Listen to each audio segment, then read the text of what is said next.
नमस्कार, मी विशाल पाटील. लोकशाही मराठीच्या न्यूज प्लॅनेटमध्ये आपल्या सगळ्यांचं स्वागत. आजचा प्रश्न फक्त खड्ड्यांचा नाहीये, तर जबाबदारीचा आहे. एका बाजूला नाशिक, दुसऱ्या बाजूला ठाणे आणि यात अडकलेल्या सामान्य नागरिक. 2 दिवस 2 मृत्यू, पावसाच्या पाण्याखाली लपलेले खड्डे आणि त्या खड्ड्यांमध्ये गाड्यांसोबत कोसळणारे निष्पाप जीव. शहापूरमध्ये कर्तव्यावरती निघालेला TDRFचा जवान खड्ड्यामुळे जीव गमावतो. भिवंडीत एका महिलेचा ट्रकखाली छेडून मृत्यू होतो, कारण रस्त्यावरचा खड्डा दिसलाच नाही. पालघरमध्ये रस्त्यांची चाळण आहे. नाशिकमध्ये खोदकाम, धूळ, चिखल आणि अपघातांचा सिलसिला कायम आहे. प्रश्न असा आहे की हे नैसर्गिक आपत्तीचं संकट आहे की प्रशासनाच्या निष्काळजीपणाची शिक्षा? दरवर्षी पाऊस येतो, दरवर्षी खड्डे पडतात, दरवर्षी आश्वासनं दिली जातात आणि दरवर्षी कुणाचा तरी बळी जातो. मग या मृत्यूंना जबाबदार कोण आहे?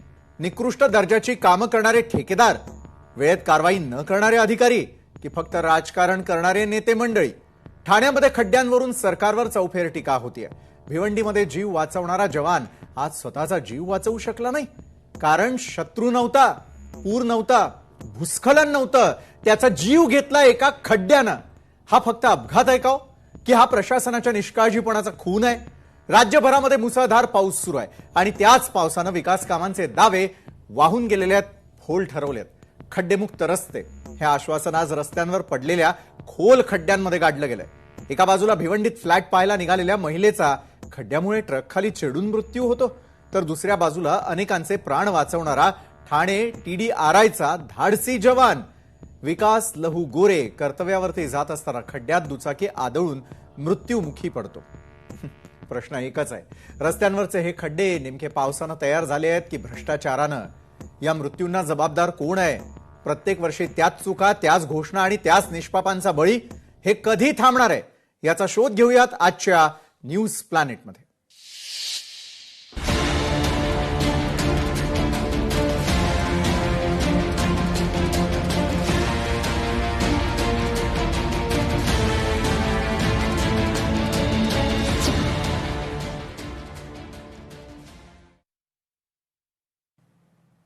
तर राज्यामध्ये सध्याच्या घडीला खड्ड्यांचं राज्य आलेलं आहे की काय, असा सवाल उपस्थित होतोय. मुंबई, ठाणे, नाशिक असो वा पुणे, महामार्ग असो किंवा गल्लीबोळ, रस्त्यांची अक्षरशः चाळण झाली आहे आणि या जीव घेण्या खड्ड्यांमुळे दररोज अनेक निष्पाप नागरिकांना आपला जीव गमवावा लागतोय. हजारो लोक पाठीच्या आजारानं त्रस्त आहेत, मात्र महापालिका आणि राज्य सरकार प्रशासनाची ढिम्म हलण्याची चिन्ह दिसत नाहीत. हे तर आपण सगळं पाहणार आहोत आणि याच महत्वाच्या मुद्द्यावरती आज चर्चा करण्यासाठी आपल्यासोबत आहेत भाजपचे सहमुख्य प्रवक्ते अजित चव्हाण, RTI कार्यकर्ते अनिल गलगली, ठाकरेंच्या शिवसेनेचे गटनेते केशव पोरजे आपल्यासोबत जोडले गेलेले आहेत. थेट सुरुवात करूयात या चर्चेला. अजितजी, खड्ड्यांमुळे होणारे मृत्यू हे अपघात आहेत की प्रशासकीय निष्काळजीपणामुळे झालेले मनुष्यवध समजायचं? विशालजी, आपला त्रागा आणि माध्यम म्हणून आपली टीका हे दोन्ही समजू शकतो. आणि नाशिकच्या बाबतीमध्ये हे सगळं ज्या परिस्थितीमुळे होतंय ते आपण लक्षात घेतलं पाहिजे की नाशिकमध्ये ना भूतो ना भविष्यती अशी विकासाची कामं सगळी सध्या होत आहेत. अनेक यंत्रणा या सगळ्या विषयामध्ये काम करत आहेत. बर, जे खड्डे आहेत, रस्ते खराब आहेत, हे अजिबात समर्थनीय नाहीच आहे. मी सगळे या सगळ्या परिस्थितीतनं लवकरात लवकर नाशिककरांची, ठाणेकरांची, राज्यामधल्या सर्वच नागरिकांची या खड्ड्याच्या प्रश्नातनं कशी मुक्तता करता येईल याचा आपण निश्चितपणे प्रयत्न करतोय. पण एक गोष्ट लक्षात घेतली पाहिजे, त्या ठिकाणी तात्कालिक कारणं आहेत.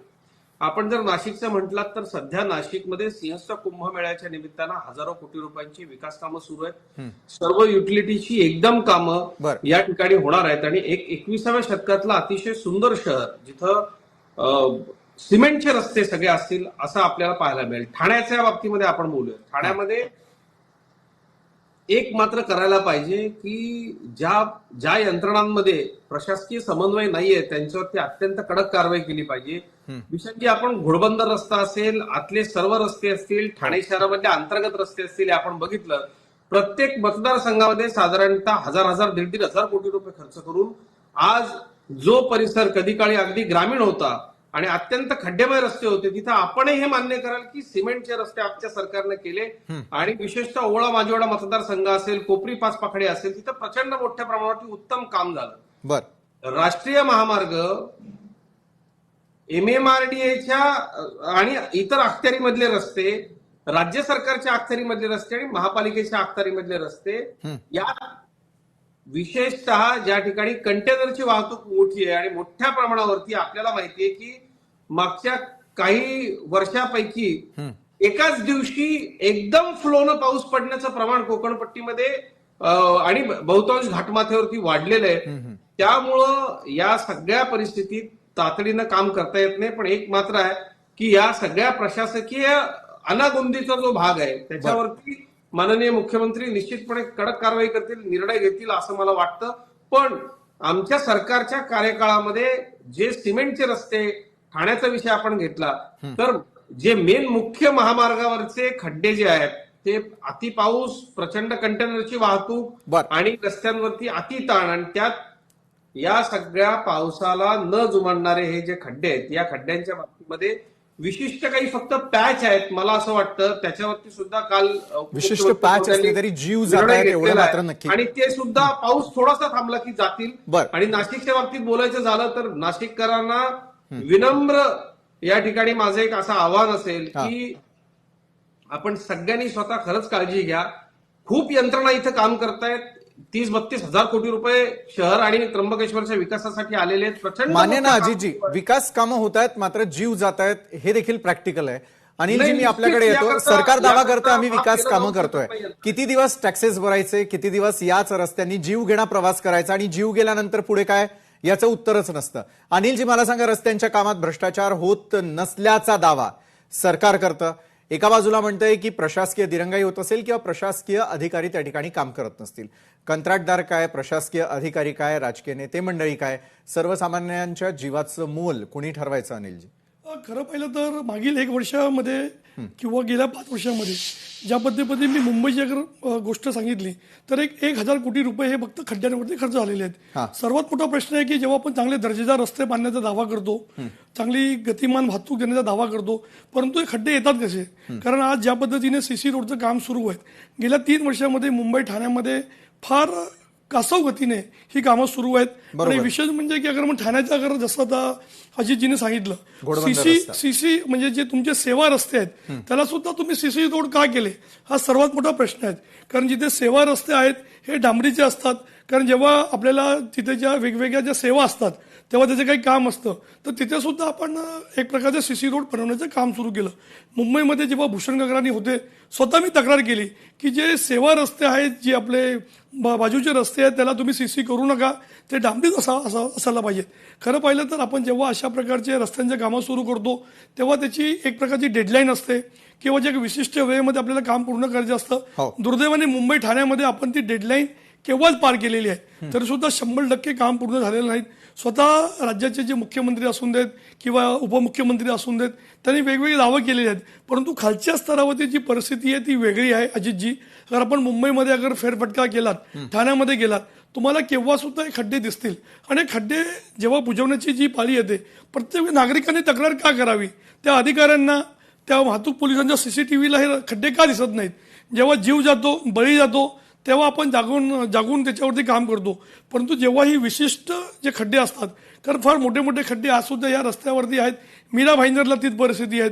तुम्ही अगर नाशिकच्या सुरुवातीला गेला, समृद्धी चांगला रस्ता झालेला आहे, त्यामुळे लोकांना फार चांगली सोय झालेली आहे. परंतु अगर समृद्धीला जाताना जे खड्डे आहेत ते सुद्धा फार धोकादायक आहेत. तिथे लोकांचा जीव जात आहेत. त्याकडे सुद्धा प्रशासनाने लक्ष देणं आवश्यक आहे. बरोबर आहे. अतिशय विदारक चित्र आपण एका बाजूला दाखवतो आणि विदारक आकडेवारी तुम्ही देखील सांगितली की कशा प्रकारे रस्त्यांच्या कामांची जी गती आहे ती फार कासाव गतीनं सुरू आहे. केशवजी, मी आपल्याकडे येतो. खड्ड्यांसाठी जबाबदार अधिकारी आणि कंत्राटदारांना तुरुंगामध्ये कधी धाडलं जाणार, हा प्रश्न आता नाशिककरांच्या मनामध्ये देखील आहे. नाशिककरांना काय आश्वस्त करता आपण? नाशिककरांना आम्ही एकच आश्वस्त करतो की येत्या 6 ते 7 महिन्यामध्ये सिंहस्थ कुंभमेळा आपल्या नाशिकमध्ये होत आहेत. आणि जी नाशिक नगरी कुंभनगरी म्हणून ओळखली जायची ती आता खड्ड्यांची नगरी म्हणून ओळखली जात आहेत. आज कुंभमेळ्याचे जवळजवळ 28 मुख्य रस्त्यांचं काम चालू आहेत आणि ते काम जवळजवळ 50 ते 60% आज व्हायला हवं होतं. हा. पण ते जर काम आपण बघितलं तर ते 20%च्या पुढे गेलेले नाहीये. आणि अधिकारी असेल, कॉन्ट्रॅक्टर आहेत, यांच्यामध्ये कुठेतरी एक म्हणतो ना आपण समन्वय नाही दोघांमध्ये, आणि प्रशासनामध्ये तर बिलकुलच नाही. त्यामुळे एक कामं जे आहे ते अतिशय धीम्या पद्धतीनं चालू आहे. आतापर्यंत नाशिकमध्ये जवळजवळ 6 बळी गेले, आणि 6 बळी गेल्यानंतर या प्रशासनाला जाग आली आणि या रस्त्यावरचे खड्डे बुजवायला लागले. आणि त्याच्यात अल्टिमेट देतं की आम्ही 7च दिवसामध्ये खड्डे बुजवू. नाशिकमध्ये जर तुम्ही फिरल्यात तर रस्ते कमी आणि खड्डे जास्त. आज या नाशिकची अशी दयनीय अवस्था या कॉन्ट्रॅक्टरांनी आणि या नाशिक महानगरपालिकेने करून ठेवली आहेत. आणि येत्या 7 तारखेला नाशिक महानगरपालिकेची महासभा आहेत. सर्व नाशिककरांना महापौरांकडनं असेल आणि आयुक्तांकडनं हीच अपेक्षा असेल की दोषींवरती हे कारवाई करतील. आणि बघा, नाशिकमध्ये जीव जाणं इतकं सोपं झालं आहे की जीव गेला की 10 लाख रुपयेचा चेक ही नाशिक महानगरपालिका काढत असते. बरं, महापौर असेल, आयुक्त असेल, त्यांच्या घरी जाताना 10 लाख रुपयाचा चेक देतात. माझी प्रशासनाला एकच विनंती आहे की तुम्ही त्यांचा जीवाशी खेळण्यापेक्षा तुम्ही रस्त्यावरचे खड्डे लवकर बुजवा. आता जर तुम्ही बघितलं, यांनी 2 दिवसात जे खड्डे बुजवले आणि नाशिकमध्ये आज थोडासा नॉर्मल पाऊस झाला तरी ते खड्डे पुन्हा निर्माण झाले आहेत. हा. म्हणजे खड्डे बुजवणं एक प्रकारचं सोंग चालू आहे. बरं, आणि सोंग चालू असा नाशिककरांची तुमचा दिशा थेट आरोप आहे. बदलते. अजितजी यावरती उत्तर देतील. अजितजी, मला सांगा, एखादा कर्ता पुरुष जातो, घर उद्ध्वस्त होतं, एखादी आई त्या ठिकाणी जाते, घर पोरकं होतं, 10 लाखाचा चेक देऊन घराचं नुकसान भरून निघतं का हो? किंवा तोच पैसा जर खड्डेमुक्त रस्त्यांसाठी वापरला तर ते अतिशय सुयोग्य नाही का? आणि मला आणखी एक प्रश्न तुम्हाला करायचा आहे, खड्डे ज्या ज्या ठिकाणी आहेत त्याची जबाबदारी निश्चिती आणि त्याचं खापर कोणाच्या डोक्यावर फोडायचं? विशालजी, हे महापालिकेमध्ये जनमताचा कौल न मिळालेले लोक आहेत, त्यामुळे ते जरा दुःखी आहेत. मला असं वाटतं, म्हातारी मेल्याचं दुःख नाही, काळ सोकावतो. एखाद्याच्या मृत्यूचं इतकं घाणेरड्या पद्धतीचं राजकारण जर नाशिकमध्ये आमचे विरोधक करणार असतील तर ज्या वेळेला नाशिकच्या कुंभमेळ्याच्या निमित्तानं शहर सुसज्ज झालेलं असेल त्यावेळेला त्याचं श्रेय घ्यायला सुद्धा या कुणीही पुढे येऊ नये. एखाद्याचा अपघातामध्ये मृत्यू होणं हे अतिशय दुःखद आहे. त्याच्याबरोबर सर्व संवेदना आमच्या आहेत. आम्हाला अतिशय वाईट वाटतंय. एका बाजूला या सगळ्या दरवर्षी अशा पद्धतीचे रस्ते अपघात होतात का? तर होतात, निश्चितपणे होतात. यावर्षी परिस्थिती गंभीर आहे का? तर अधिक गंभीर आहे. हे म्हणतात हे सुधारलं पाहिजे, खड्डे बुजवा नाही.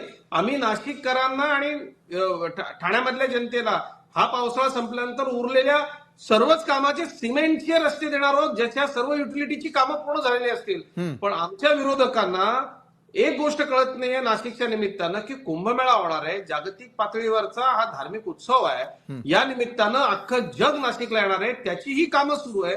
साधा आपल्या घरी रंगकाम काढलं तरी अख्ख्या घरामध्ये पसारा होतो. या निमित्तानं सगळ्यांनी मिळून या कुंभमेळ्याची तयारी करणं अपेक्षित असताना आमचे विरोधक या निमित्तानं फक्त बरं, विरोधकांकडून जाणून घेऊया कोण राजकारण करताय, सरकार की तुम्ही? हे निषेधार्ह आहे. महापौरांना कसं अडचणीत आणता येईल, आयुक्तांना कसं अडचणीत आणता येईल, हे सगळं बाजूला ठेवून काम लवकर कसं होता येईल याकरता आपला अनुभव केशवजी राजकारण तुम्ही करताय, सरकारने दिला तर ते अधिक चांगलं आहे असं वाटत नाही का आपल्याला?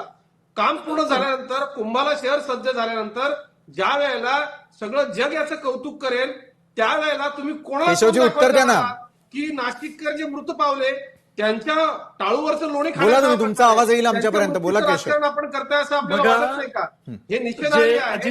अजितजी म्हणताना की क्रेडिट घेण्याचं काम केलं जातं. माझ्या शहराचं कधी कुंभमेळा सक्सेस झाल्यानंतर बघा, माझं अजितजींना एकच नाशिक शहर प्रश्न आहे, जर कुंभमेळा सक्सेस होतो त्याचं क्रेडिट जर तुम्ही घेणार असेल, पाहुणे कुंभाच्या आज निमित्तानं येतील, हजारो नागरिक रस्त्याची कामं खड्ड्यामध्ये पडून का आता दवाखान्यामध्ये ऍडमिट आहे, कोणाचे हात तुटले, कोणाचे पाय तुटले, मग याची जबाबदारी देखील तुम्ही घेतली पाहिजे. घेणार का अजित? तशी जबाबदारी आम्ही घेतोय. ते घेतल्यानंतर ही कामं करत असताना हे होईल. पण आम्ही जेव्हा मदत करायला जातो, 10 लाखाच्या चेकमध्ये जीवन स्वस्त झालंय अशा पद्धतीची सवंग टीका आपल्यासारखा नाशिकच्या सामाजिक जीवनात इतकी वर्ष सक्रिय असलेला लोकप्रतिनिधी करतो, तेव्हा विरोधाची पातळी खाली गेलीये हे पाहून खूप केशवराव वाईट वाटतंय आज मला. हे शहर ही अजितजी, महानगरपालिका अजितजी, जेवढी माझी आहे तेवढी आपली सुद्धा खोतकर आहे. कुटुंबाला सगळा महाराष्ट्र नाशिक ऐकतोय. महानगरपालिकेमध्ये आपल्या शहराची घेऊन अशी आले बदनामी करायची का आणि केशवराव पत्रकार आपण? परिषदेत घेतात ते आपण राजकारण सगळ्यांनी कुणी केलं? मिळून नाशिकच्या जर कुंभमेळ्याची तुम्हाला तयारी खोतकर करायची. कुटुंबाला मदत टीव्ही करायची अशी होती आपल्या शहराच्या तर त्यांच्या घरी जाऊन आकृतीला मदत आपण करायला वीजवर पाहिजे होती. मांडायची. दरवर्षी त्यांना महापालिकेत पावसाळ्यामध्ये आणून अपघात राजकारण होतात. कुठल्या पक्षाने त्याच्यामध्ये केलं? होणारे मृत्यू हे दुःखदच आहेत. पण या निमित्तानं या मृत्यूंचं राजकारण जर विरोधक करणार असतील केशवराव, तर हे वाईट नाही का? नाशिकच्या आबरूची लक्तरं आपण वेशीवरती बरं, मांडताय. केशवजी म्हणतायत बघतोय. की मग उद्या भाजप शहर याचं राजकारण झाल्यानंतर करताय नाशिकमध्ये, फक्त तुमचं त्याचं म्हणणं आहे श्रेय विरोधक आम्हाला राजकारण चालेल का करतात. आपल्याला? अनिल गलगली जीव खरोखर इतका स्वस्त आहे का? म्हणजे पहा, प्रत्येक गल्लीपासून ते दिल्लीपर्यंत होणारे रस्त्यांच्या खड्ड्यांमुळे होणारे अपघात आणि ज्यांचे प्राण जातात त्यांच्या सर्वस्वी जबाबदारी कुणाची? मग ती कुटुंबाची असेल, त्या मृत्यूची असेल. केशवजी, मी आपल्याकडे येतो, मी आपल्याला वेळ दिलेली होती. अनिलजी बोला.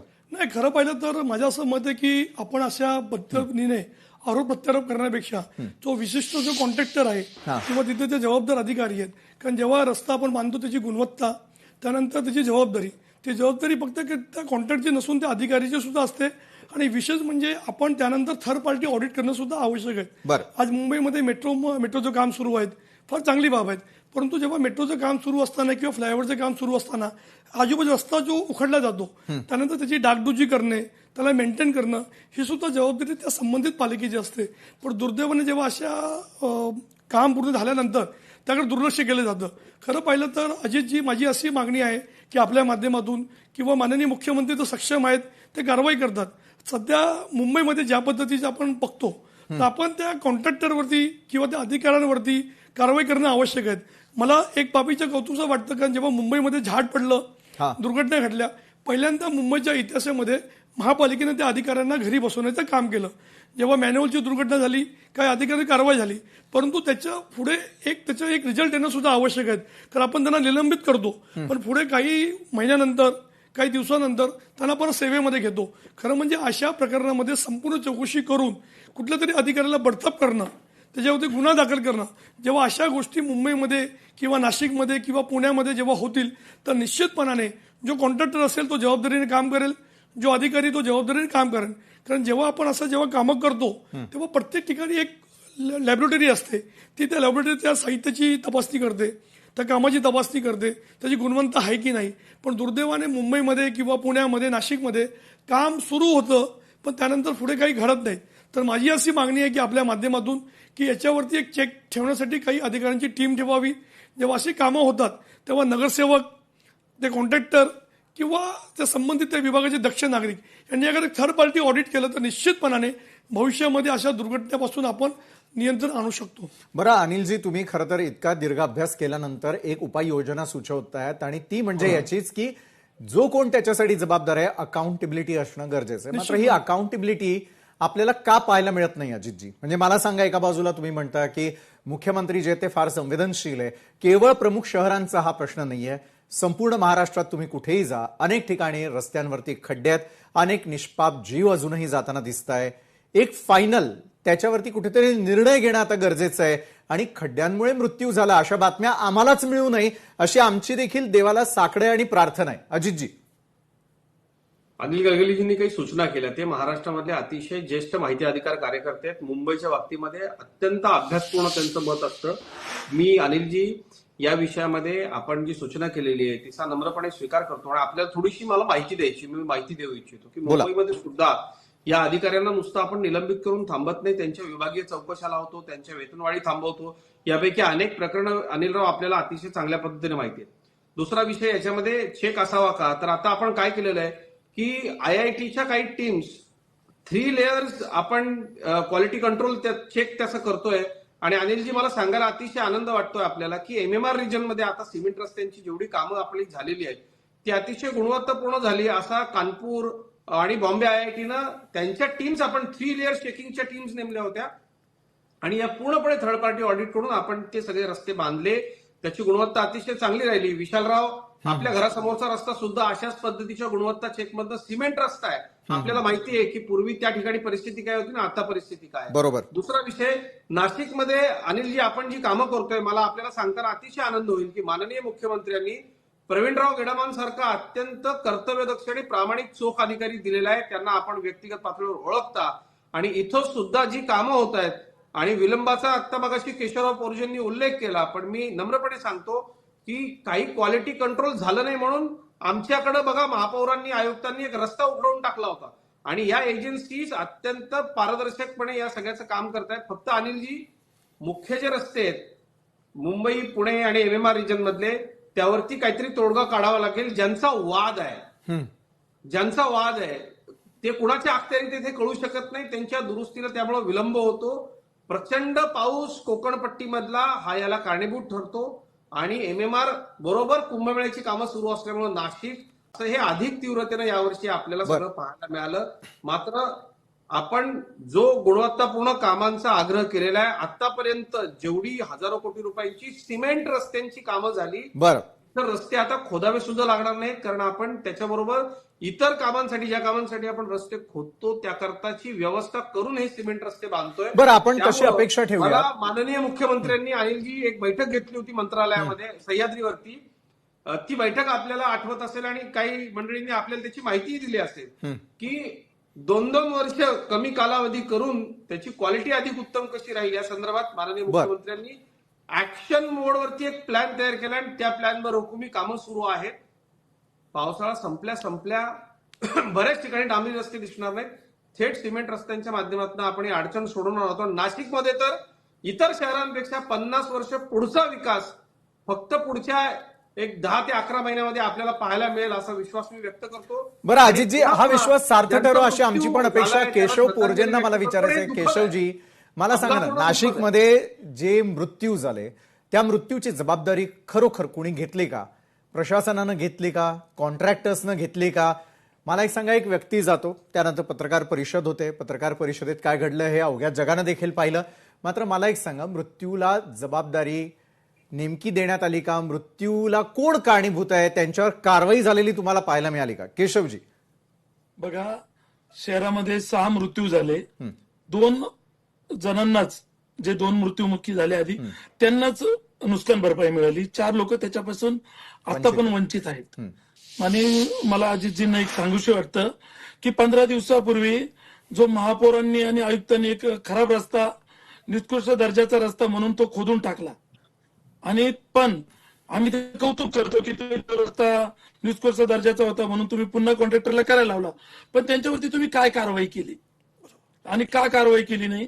माझा दुसरा प्रश्न आहे की 6 जण दगावले, जे 6 जण मृत्यूमुखी पडले, तरी तुम्ही एकही अधिकाऱ्यावरती कारवाई केली नाही, एकही कॉन्ट्रॅक्टर ब्लॅकलिस्ट केला नाही. मग हे का नाही करत आहे तुम्ही? हे करायला पाहिजे होतं. जर तुम्ही पहिला मृत्यूमुखी पडला, जर कधी तुम्ही कॉन्ट्रॅक्टरवरती गुन्हा दाखल केला असता किंवा एखाद्या अधिकाऱ्यावरती गुन्हा दाखल केला असता तर निश्चित पुढचे अपघात टळले असते आणि एकही अपघात झाला नसता. आणि मी तुम्हाला सांगू इच्छितो, बीडी कामगार नगर ते बारदान, बीडी कामगार नगर ते तिथे एक रस्ता बनवला आणि तो रस्ता पावसामध्ये वाहून गेला. आणि ज्यावेळेस मी त्या याला विचारलं, शहर अभियंताला विचारलं की तो रस्ता वाहून का गेला, तर ते म्हणा आम्ही ट्रायल बेसवरती बनवला होता. म्हणजे हेच अधिकाऱ्यांचे उत्तर आहे. म्हणजे अधिकाऱ्यांच्या डोक्यात जे 4 वर्ष प्रशासक होतं ती धुंदी त्यांच्यातनं गेलीच नाहीये. अजितजी, अतिशय गंभीर आहे प्रशासक आहे. जोपर्यंत त्यांच्यावरती कुठलीही कारवाई होत नाही, एखाद्या अधिकाऱ्यावरती जर कारवाई झाली तर, एखाद्या कॉन्ट्रॅक्टरवरती कारवाई झाली तर निश्चित ते चांगलं काम करतील. अजितजी, अगदी थोडक्यात, वेळ संपत आली माझी. बघा, असं आहे, नाशिकमध्ये कुंभमेळ्याच्या निमित्तानं एका हाती सत्ता भारतीय जनता पक्षाची, हे विरोधकांच्या पोटात निश्चित दुखतं. आमचे मित्र सुद्धा कुठेही पोटात दुखत नाहीये. नाशिककरांनी तुम्हाला जो कौल दिला आहे, नाशिककरांनी जो तुमच्यावरती विश्वास ठेवला आहे, त्या विश्वासाचे हे 6 बळी आहेत. लक्षात घ्या अजितजी, 6 बळी जे गेले, नाशिककरांचा तुमच्यावरती विश्वास होता. सरकारने गुन्हे दाखल केल्यामुळं अधिकाऱ्यांचं धाबदळ आणलं, अनेक अधिकारी जेलमध्ये होते. हे का? नाही, तुम्ही कुठल्या अधिकाऱ्यावरती गुन्हा दाखल केला? हे जे नाशिकमध्ये 6 बळी गेले, तुम्ही एक सुद्धा गुन्हा दाखल झालेला नाही. कुठल्याही कॉन्ट्रॅक्टरवरती गुन्हा दाखल झालेला नाही. तुम्ही मला एक गुन्हा दाखवा. करून दाखवू. यांना पूर्णपणे नाशिककरांनी नाकारलेला असल्यामुळे बरं अजितजी, तुम्हाला आव्हान देतात केशवजी यावेळेला की कुठल्या अधिकाऱ्यावरती तुम्ही कारवाई केली त्याचं उदाहरण द्या. नाशिककरांनी जो आम्हाला कौल दिला नाही तो आम्हाला मान्य आहे, आम्ही उत्तम काम त्याच्याबद्दल करू आम्ही शकू. बोलतच नाही. याचा आम्हाला पण पूर्ण नाशिककरांनी विश्वास जो आहे. तुम्हाला कौल या दिला मंत्र्यांनी तुम्ही अपघातात त्यांच्या विश्वासाला सार्थ नाहीये. एक हाती बरं, नक्कीच आरोप प्रत्यारोप होत राहतील. आमचे प्रतिनिधी देखील येऊन नाशिकमधली काय परिस्थिती आहे, ठाण्यातली काय परिस्थिती आहे, रस्त्यांची काय परिस्थिती आहे हे दाखवण्याचा पूर्णपणे प्रयत्न करतील. अगदी थोडक्यात अनिलजी, जाता जाता खड्डेमुक्त शहर, खड्डेमुक्त महाराष्ट्र, खड्डेमुक्त देश कधी पाहायला मिळणार? उपाययोजना अगदी थोडक्यात. खरं पाहिलं तर जेव्हा आपण रस्ते बांधतो तेव्हा त्याची गुणवत्ता, त्याची जबाबदारी आणि हे थर्ड पार्टी ऑडिट हे तिन्ही आपण एकत्र केलं तर निश्चितपणाने आपण खड्डेमुक्त मुंबई असून देत, महाराष्ट्र असून देत किंवा संपूर्ण देश पाहू शकतो. नक्कीच धन्यवाद तिन्ही मान्यवरांचे. आपण चर्चेसाठी आमच्यासोबत जोडला गेलात. मात्र खड्ड्यांचा रियालिटी चेक नेमका काय आहे हे देखील लोकशाही मराठीची टीम निश्चित शोधून काढणार. तुर्तास आजच्या न्यूज प्लॅनेटमध्ये वेळ झालेली आहे. इथंच थांबण्याची. ताज्या घडामोडींसाठी पाहायला विसरू नका लोकशाही मराठी. लोकशाही मराठी ऐका, पहा, जागरूक रहा.